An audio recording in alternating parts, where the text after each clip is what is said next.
Introducing Dr. Ben Carson.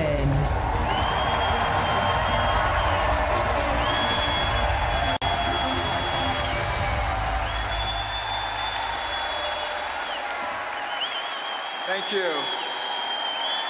Thank you. Thank you, everyone. Thank you. Thank you.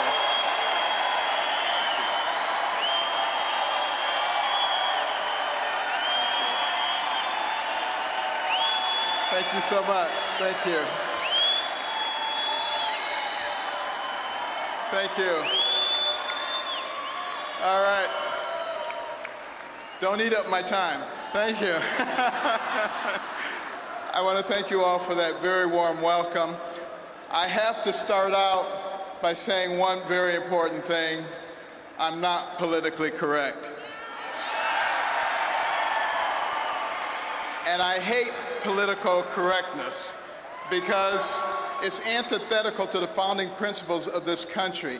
And the secular progressives use it to make people sit down and shut up while they change everything. It's time for us to stand up and shout out about what we believe in.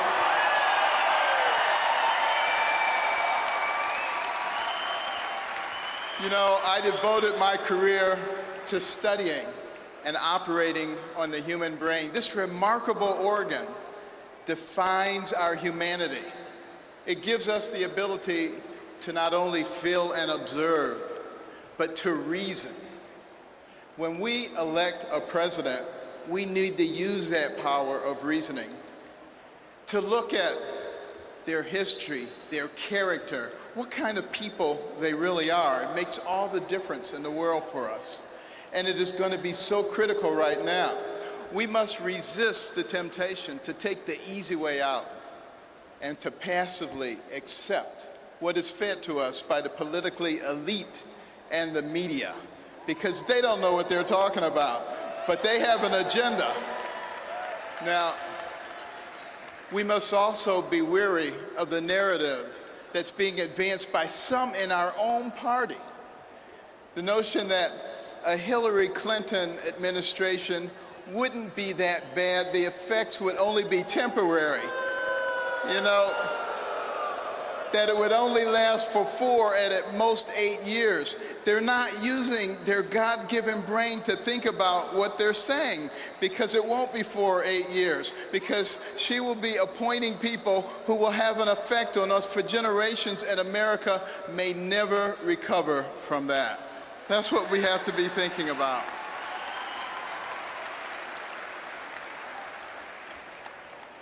You know, interestingly enough, we have to start thinking about what would Hillary Clinton do if she was in fact the president.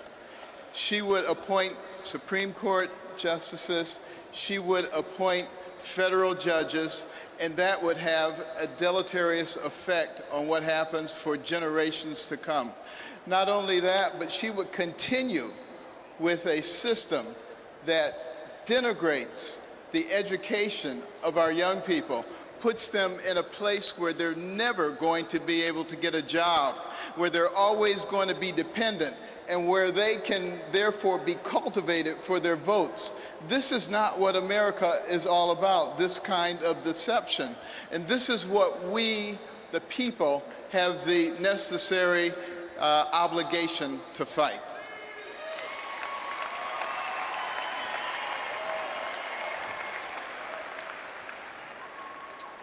Now, one of the things that I have learned about Hillary Clinton is that one of her heroes, her mentors, was Saul Alinsky. And her senior thesis was about Saul Alinsky. This was someone that she greatly admired and that affected all of her philosophies subsequently. Now, interestingly enough, let me tell you something about Saul Alinsky. He wrote a book called Rules for Radicals.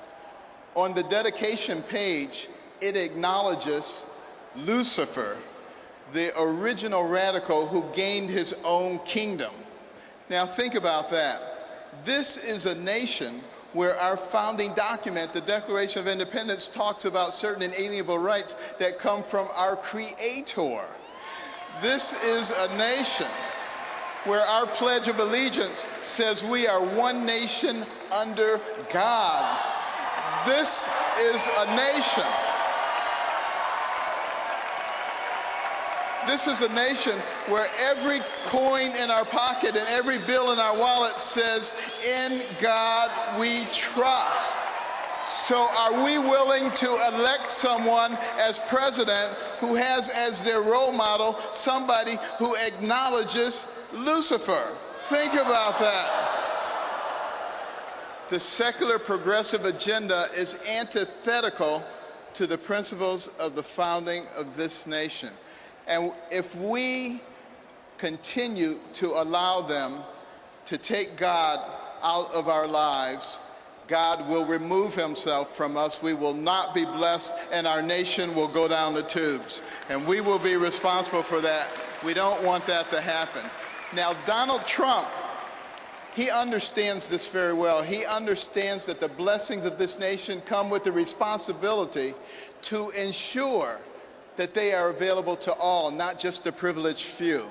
This is exemplified by his willingness to take on the establishment against all odds. It is evident in his passion for the American worker. It is found in his desire to put his considerable skills to work on behalf of American interests, not his self-interest. I'm proud to support Donald Trump, an extraordinary businessman, the right leader for a time such as this.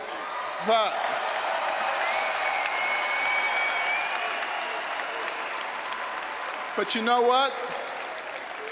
It is not about Donald Trump. It is not about me. It is about we, the people. And Thomas Jefferson said that we would reach this point because we, the people, would not be paying attention, and it would allow the government to grow, to expand, and to metastasize, and to try to rule us.